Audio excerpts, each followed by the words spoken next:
Hello everyone, কেমন আছো সবাই? আশা করি সবাই ভালো আছো। তো সেই দিনটি ছিল সোমবার। তো সোমবার ঘুম থেকে উঠে স্নান করে আমি চলে এসেছি পুজো করতে।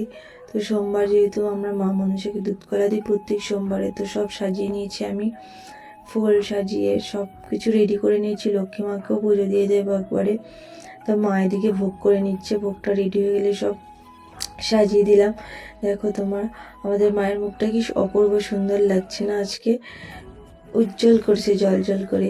তারপর আমরা পুজো দিয়ে সবাই রওনা হলাম যাওয়ার উদ্দেশ্যে। তো চলে গেলাম আমরা ডিফুতে। আর কোনো ভিডিও ক্লিপ নিতে পারিনি, যেহেতু গাড়িতে আমার খুবই শরীরটা খারাপ হয়ে গেছিলো, যেহেতু আমি গাড়ি চলতে পারি না বেশি। তো একটু ক্লিপ নিয়েছি। তারপর আমরা চলে গেছি ডিফু মায়ের মন্দিরে। মায়ের এখানে পুজো হচ্ছে, দেখো কি অপূর্ব সুন্দর সাজিয়েছে মায়ের মন্দিরটা। আমরা যেতে যেতে অনেকটা দেরি হয়ে গেছিলো, প্রায় 4টা বেজে গেছিলো। তার মার পুজো শেষ হয়ে গেছে। তারপর সন্ধ্যা আরতির সময় আমি একটু ভিডিও ক্লিপ তুলে নিয়েছি। দেখো মার মুখটা কি অপূর্ব সুন্দর লাগছে না? পুজোর দিনটা অনেক আনন্দে কাটিয়েছি।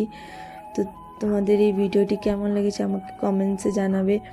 যদি ভালো লাগে তাহলে একটি লাইক ও শেয়ার করে দেবে ভিডিওটিকে। টাটা বাই বাই, দেখা হচ্ছে অন্য একটি ভিডিও তোমাদের সাথে। Tata bye bye.